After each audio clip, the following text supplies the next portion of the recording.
यादव भी पहुंचे हैं मतदान के लिए। बीजेपी की ओर से मैदान में है रामकृपाल यादव। इस मुकाबले को दिलचस्प बना दिया है। दीपक जी, आपसे ही प्रतिक्रिया ले लेती हूँ। चाचा भतीजी के बीच कांटे की टक्कर इस बार। जी हाँ, चाचा भतीजी के बीच कांटे की टक्कर है और लालू प्रसाद यादव के लिए ये सीट बिल्कुल नाक की लड़ाई हो गई है। लालू प्रसाद यादव रीतलाल यादव नाम के एक दबंग है, उनके पिता हैं, जो शायद कुछ कह रहे हैं रामकृपाल।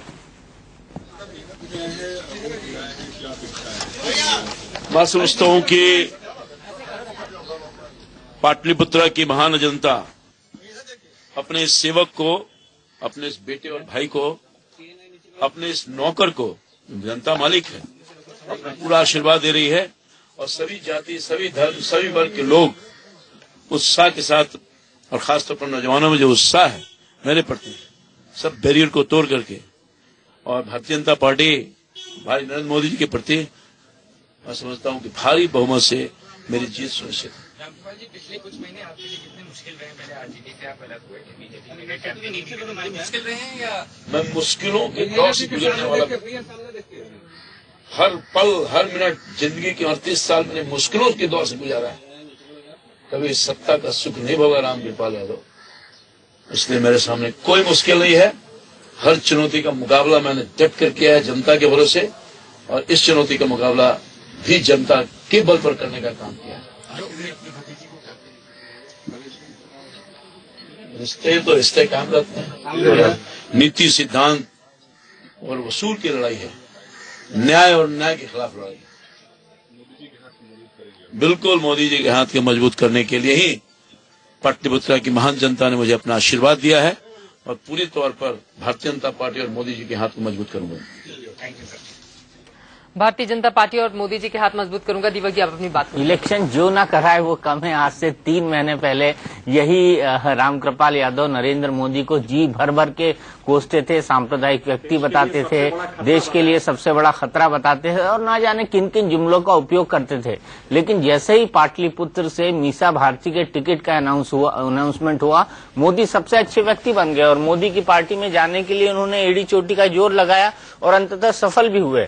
लेकिन मैं इस सीट को अगर फैमिली ड्रामा सीट कहूं तो गलत नहीं होगा, क्योंकि इस सीट के पीछे जितना फैमिली ड्रामा हुआ है वो कम नहीं है।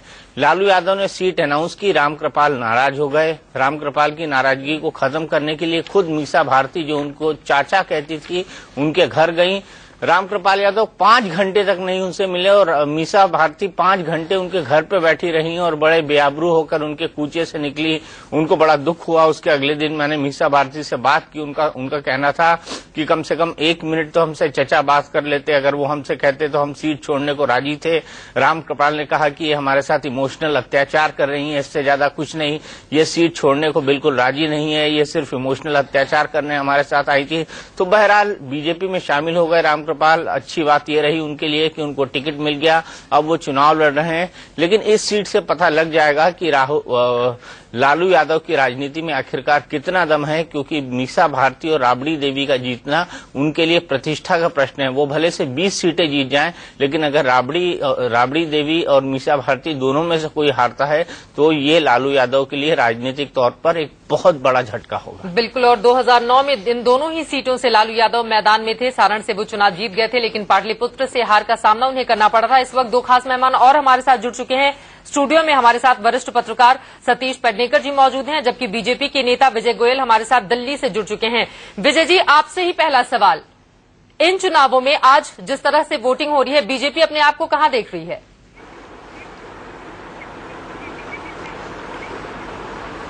मैं समझता हूं कि जैसे पूरे देश के अंदर इस समय नरेंद्र मोदी जी की लहर चल रही है, भारतीय जनता पार्टी एनडीए की सरकार को लोग चाहते हैं, कांग्रेस से लोग निराश हो चुके हैं, तो आज जो ये 12 राज्यों में 121 सीटों पर मतदान हो रहा है, इसमें जाहिर तौर के ऊपर भारतीय जनता पार्टी और हमारे जो हैं वे सब विजय प्राप्त करेंगे। मैं समझता हूं कि अच्छा है, क्योंकि अभी आप देख रहे हैं जितने सर्वेज हैं वो भी ये सब दिखा रहे हैं कि बीजेपी लेड एनडीए की सरकार बनेगी, तो इन चुनावों के अंदर अच्छा मतदान होता है और ज्यादा से ज्यादा लोग इसमें भाग लेंगे। तो मैं समझता हूं कि इस बार बिहार के अंदर भी हम अच्छे मजबूत स्थिति के अंदर होंगे। दीपक जी, आप कुछ पूछना चाहेंगे? नहीं विजय गोयल जी, मैं ये कह रहा हूँ कि कई सारे लोग, बीजेपी वाले भी कह रहे हैं और कई सारे अपोजिशन वाले कह रहे हैं कि मोदी की लहर नहीं, मोदी का कहर है।